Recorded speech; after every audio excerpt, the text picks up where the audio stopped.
vou estar corrigindo os exercícios da página 329, a questão 6, que era para classificar as orações de acordo com a classificação das orações subordinadas substantivas, tá? Então, aqui eu comecei a fazer, né? Primeiro passo, primeira coisa que a gente tem que fazer, né? Encontrar os verbos. Então, aqui eu encontrei o verbo, né? Verbo ter, encontrei o verbo vencer também.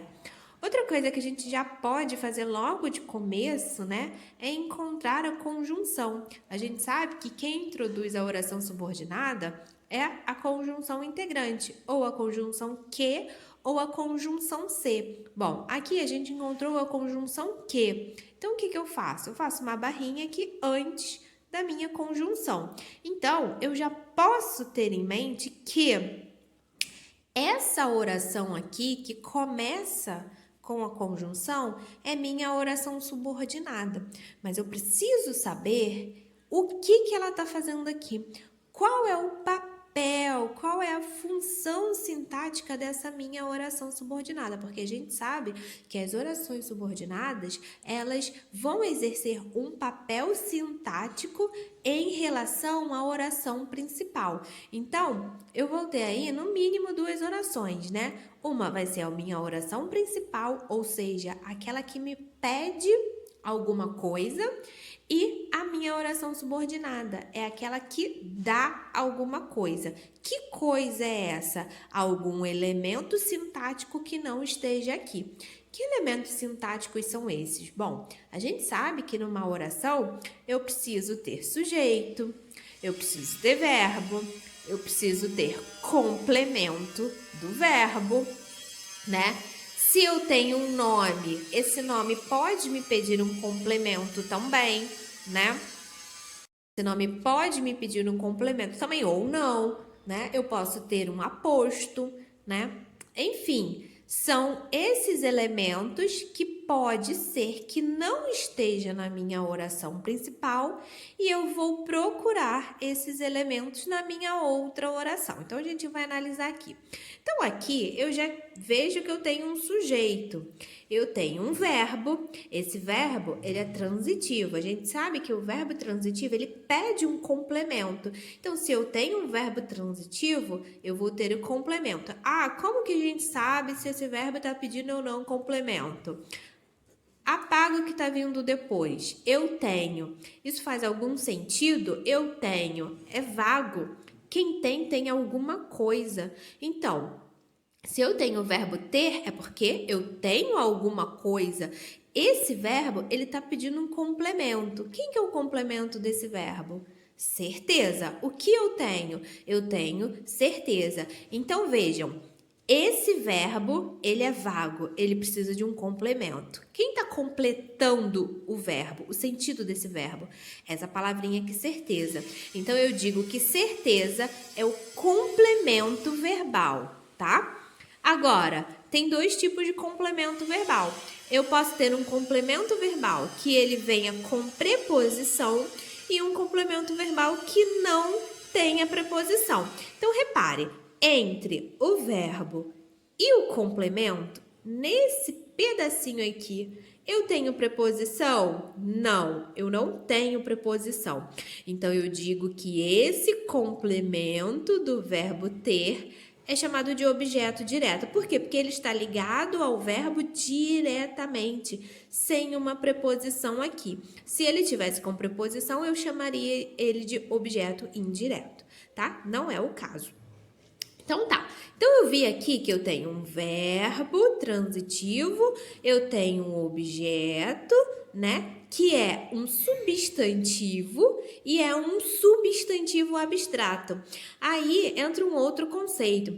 Os substantivos abstratos, eles também pedem um complemento.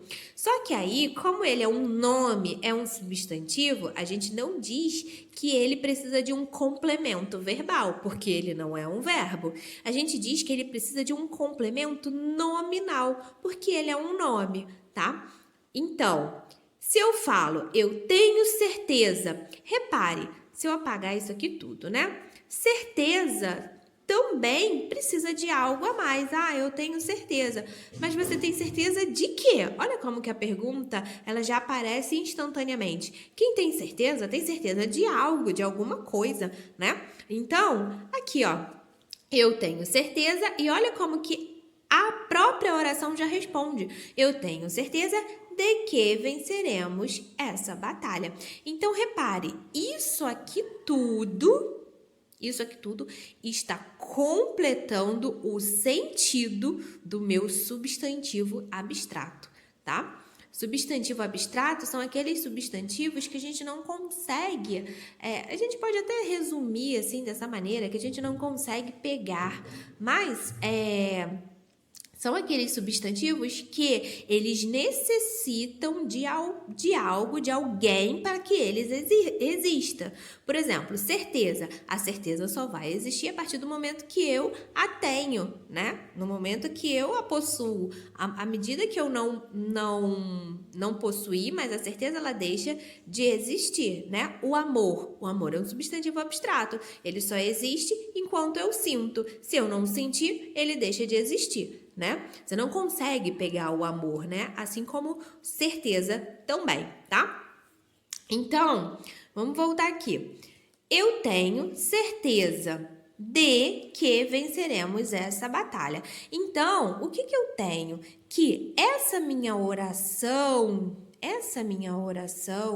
que está completando o verbo, ela é uma oração subordinada substantiva completiva nominal. Lembra, lá no período simples, a gente tinha um substantivo e a gente tinha apenas uma palavra. Eu tinha certeza do fato. Então, aqui eu poderia botar, eu tinha certeza do fato. Então, eu dizia, né, no período simples, que fato era complemento nominal. Aqui, eu não posso dizer que isso tudo aqui é complemento nominal. Por que eu não posso dizer que isso tudo aqui é complemento nominal? Porque eu tenho um verbo. Então, eu digo que isso aqui é uma oração subordinada completiva nominal. A ideia é a mesma, só muda porque aqui eu tenho verbo, tá? E aí, eu não analiso aqui dentro, não, quem é sujeito, quem é verbo, não. Aqui não há necessidade de se analisar, né? Não nesse primeiro momento, tá? Não agora. Não há essa necessidade. Então, eu trabalho com essa oração como se ela fosse um bloco, como se ela fosse uma coisa só, tá? E aí eu a chamo de completiva nominal, porque está completando o nome. Outra coisa, sempre os complementos nominais, eles vão vir preposicionado, tá? Então, cuidado para não confundir com o objeto indireto, que também vem preposicionado. Só que no objeto indireto, ele vai estar completando o sentido do verbo. Aqui, ele está completando o sentido do nome. Então, complemento nominal vai completar o sentido de algum substantivo abstrato, de algum nome.